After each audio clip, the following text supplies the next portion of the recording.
Hey there, welcome back to another episode of Karishma Connect, an episode I'm really happy to be sharing with you because this one's also a very musical one. I've got my guest humming a very amazing tune which I absolutely love. On the mic is Kamakshi and Vishala Khurana, who speak to me about their journey in music, about having grown up in the world of music amongst talented artists, having collaborated with global artists themselves. What have they learned? What's in Indian classical music that breeds discipline and makes an almost transformative impact on any individual? Why is it important for students, for children to learn and invest their time in music education? They also tell me more about Sound Space on Wheels, which is a unique concept that they've launched, wherein they get into the busties of India in a bus and teach the students for free. Now, this is a concept they look forward to keeping alive, so they're looking for funding. And if you're watching and interested, please do get in touch. You do not want such a unique concept to go out of sight. Until the next one, stay tuned. This is Karishma. I'll be back yet again. Tada. Thank you so much, Kamakshi and Vishala, for joining me on this episode of Karishma Connect. It's a pleasure to have this sister duo, and I can't wait to know more about what you do, how you do it, what makes it special to be where you are today. Thank you so much once again. Thank you for having us.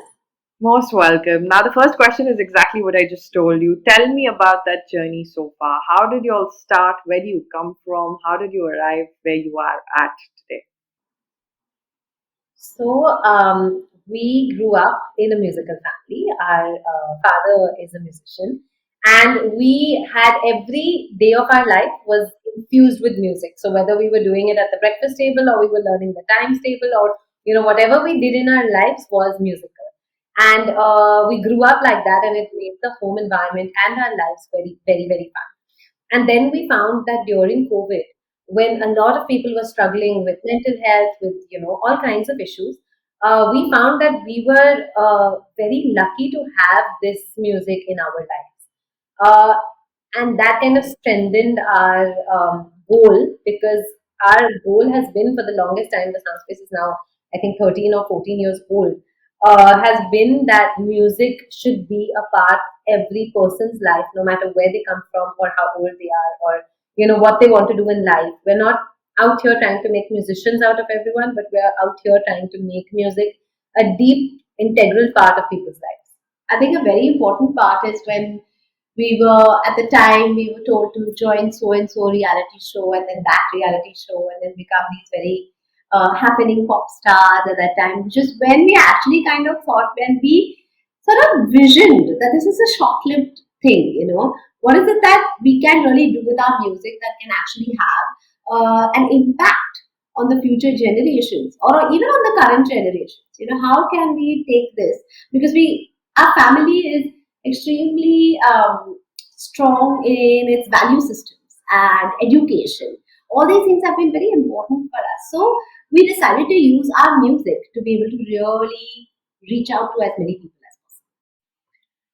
I remember I was speaking to Bindu Subramaniam, and she told me about how music can have such a big impact, especially post COVID, on mental health and on even on young children. What do you have, because you're into a similar space? What do you have to say about that? What is the kind of impact you've noticed through your journey?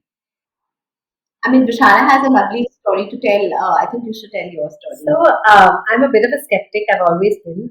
I'm very like, show me the facts, and I'll believe you. And I grew up with asthma, and I was not aware of this because I was practicing for my examination, my Visharad exam, which we gave when we were growing up. And so, because of the exam, I was practicing those many hours in the day, and I did not even realize that I was asthmatic. And just like your typical teenager, 20-year-old, when I finished my exams, I stopped practicing as much. I mean, I stopped practicing totally. Don't tell my students that. And that's when I discovered that I was asthmatic. So, not only, I mean, of course, as an adult, I see how much of a mental support it is for me to have the music on my, to have that music as my friend. But even physically, I have seen symptoms. So I don't think that there is any better way to express the value that it can bring to your everyday life. I mean, there's another very interesting aspect that we discovered while on this journey of discovery, because now music and music therapy and all of this has become very cool. But 13 years ago, it was a question mark. Like nobody even knew what we were talking about. But we started off this experiment with some children who had cochlear implants. And we knew what we were doing in the sense, but we didn't know how much impact it's really going to have on these children. And at that point in time, we realized that look, this is not something that can be taken so casually. There has to be some kind of journey, some kind of structure that needs to be given. And we have learned everything through trial and error and working with wonderful people through our journey. And we have been given so many opportunities to help people to realize the value of music. Because the thing with this art form is, or any art form, there's nothing to lose. You're not going to lose anything doing it, right? So that if not anything else, you will come out feeling good. You come out feeling happy, and that's huge. How many of us really come out of a session or a room or an hour feeling happy? Really? So, so that's the beauty of this art form, and that's how we slowly and steadily started building this whole thing, which is now a full-fledged organization. And just to circle back to your question, I feel like the mental health aspect is that only. That's what it's doing. At the end of the day, everything else aside, all your scientific explanations and whatever little stuff that we do in our classes, which everybody doesn't need to know about or knows about. At the end of the day, you are feeling happy.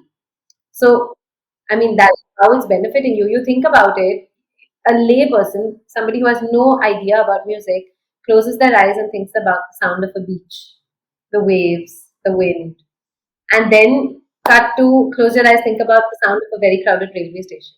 Instantly, you are feeling that difference, right? So it's got to make an impact. It's got to make some kind of difference. Very true. And then tell me about Unison and tell me about coming up with this really unique concept because I really loved the Jugalbandi concept that I read through. Tell me about Soundspace. Tell me about how did all of that come together. I mean, every time, every year, we sit and we ideate and we think that, okay, how can we now bring this to? Because, I mean, the generation keeps changing, right? The children who came to us, the 4-year-olds who came to us 12 years ago, and the 4-year-olds who are coming to us now, very different, extremely different. Their expectations, their exposure, lots of things, their skill, their attention span is all very different, right? So every time there's a shift, a general shift is when we also have a general shift in what we do. So of course we did. If you're referring to Jungle Jugal Bandi, that is basically a book that we wrote with Ashmi, and we kind of wanted to bring music to children, which is something that is very close to our hearts, and especially Indian music. So how can we make Indian music relevant, right? Everyone is talking about the drums and the guitar and the piano, which is amazing. We love it, but are they really talking about the tabla and the sitar and the basuri? So how can we make this more fun for children? From our years of experience of working with children, we have realized that a story is always something that works. It goes well, and so we put the music into it, and we brought all the instruments in, and we created Jungle Jugalbandi, which has been all over the country now, and people are really loving that story. I think what everything that the Soundspace does is a way to make more people love Indian music. So, Unison, for example, was when we used Indian, very classical, in fact, very classical music, and we used different Western instruments to bring in a different aspect into it. So every year that we ideate, and every time that we ideate, we are thinking about our aim, our goal is how do we get more people to listen to Indian music and to learn to enjoy it, because it is an art that has not been as popular as some other art forms, and we are making sure that we can make it relevant in every way that we can think of. Yeah, you answer my question there because I was going to ask you that how is it to sustain that kind of heritage in a world that is so fascinated by the West? Nothing against it, but it's a fact that there's an entire world that is so fascinated by the West that little do we actually look at our own art forms that have so much of science behind them, and there's so much of research behind them. So, The only way to really do that is to make it as relevant as you can to today. Correct. Because if you're going to be stuck to thinking that look नहीं ऐसे ही होता है तो फिर ऐसे ही होता है फिर then I'm not going to really be interested in your then you can keep it to yourself like no one's going to come to you and try and understand what you're trying to say. We used to say this before, firstly it is us who's teaching the Indian music. So, we can talk your language. We know the current songs. We keep ourselves completely abreast with what's happening currently. What are the songs that everyone's listening to? What is the kind of music people are liking? What is the language they are speaking? And then we have students who've been with us from age 4 to 40 and they haven't left. They're still there. You see, only then that is possible. Otherwise, it's not. It's And it's also up. देखो तो music is a universal language. Okay, I can equate your Coldplay song with a classical. We're working on that right now. A classical rag because it's all actually all coming from those 12 notes only, na. So you just give them that connection. You just give them that relevance, and don't get stuck in the purity of the art form because actually it's music. It's pure in its essence. So any way that I'm able to express it or I'm able to get more people involved in it or interested in I'm still propelling the art form forward. Yes. But having said that, I mean, a great respect to people who, believe in that purity, and absolutely, we endorse it too. We endorse it too. However, every situation calls for something Correct. different, Yeah, and that's how we sort of, yes, move around. you've also collaborated with a wide range of global artists. I'd like to know what is the experience that you've had, and especially to be connected by the art itself. How does that feel like, and what have you kind of learned from it, and what are some of the things you can share for the audience to kind of look at through that experience of yours? I think it's just a deep learning experience. That's pretty much what it is. To jump from being student to teacher and back to student and then back to teacher and then back to student and then wanting to stay at student level because that's the best. So I think that's a huge learning for us. Yeah, I think also the art is such that you cannot stop. You can never stop learning. Yeah. So it's interesting to see it from different people's perspectives to enhance our perspective further.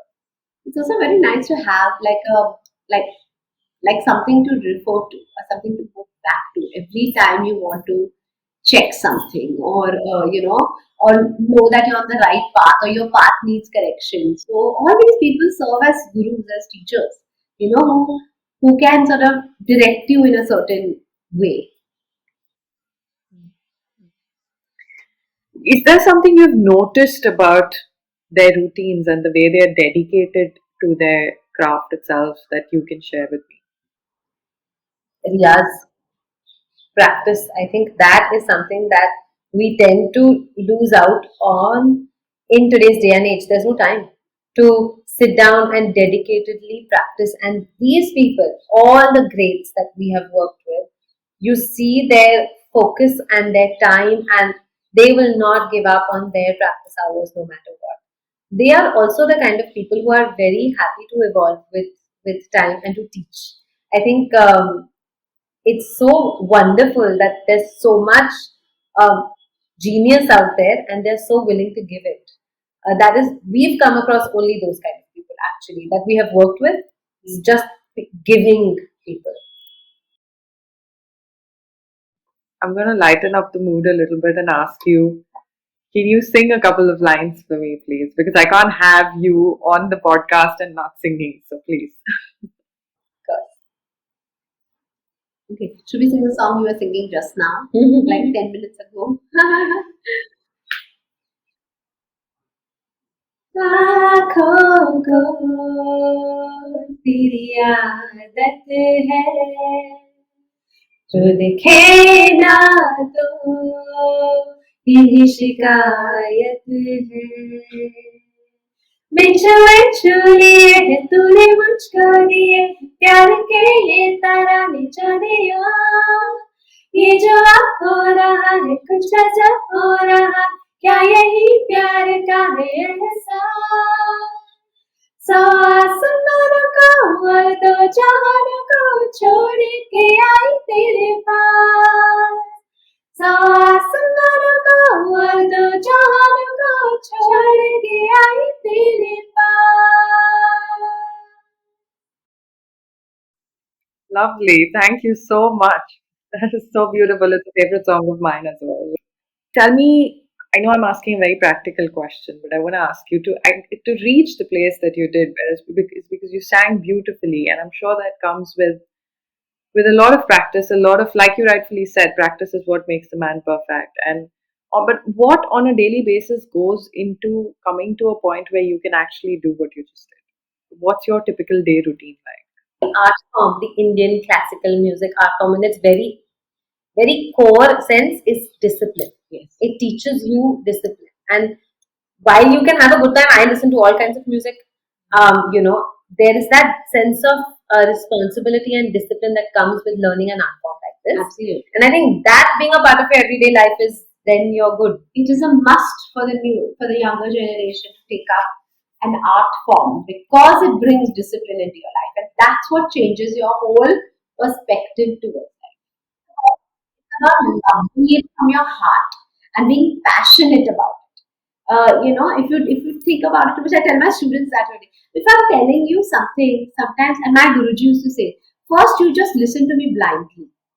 First just listen. Don't ask me any question. Listen. After you have practiced it, you will find the answer yourself. And if you don't find the answer, then you come and ask me this thing, question. And that's how the passion remains.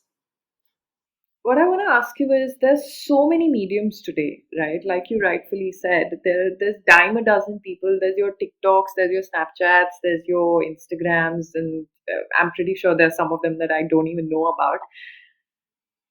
How do you stay relevant in today's times? What can you? I think you've already covered a point before, but further to that, how do you kind of further to upgrading yourself and staying at it? What else can one do to stay relevant? Our Instagram page is quite there. And I have a really good answer for you. You get help from people who know what they're doing. Yeah. I think the mistake sometimes we tend to make as people running a business or people trying to be out there is we think we know best, and that is something we have never done. We have Yeah, always no. just said, "Let's Yeah. get an expert to help us," or "Let's ask a friend," or always be open to someone telling you what works, what doesn't work in the area that they are experts. And see, I know what I'm good at. I know that this is my strength or this is our strength. Some things are not, like social media and all is not our strength. So then we have a team who helps us to make it our strength. Yeah, and I think honestly, in today's day and age, it is best to make yourself open because if you expect, if you think people are going to be nice to you, they usually are nice to you. We are so filled with so much negativity. I think Vishala and me are the most trusting sort of people, and we come across mostly very nice people. Yeah, it's usually So, worked out. yeah, So I think it's okay. just yeah. I can see that. What do you most look forward to with Soundspace?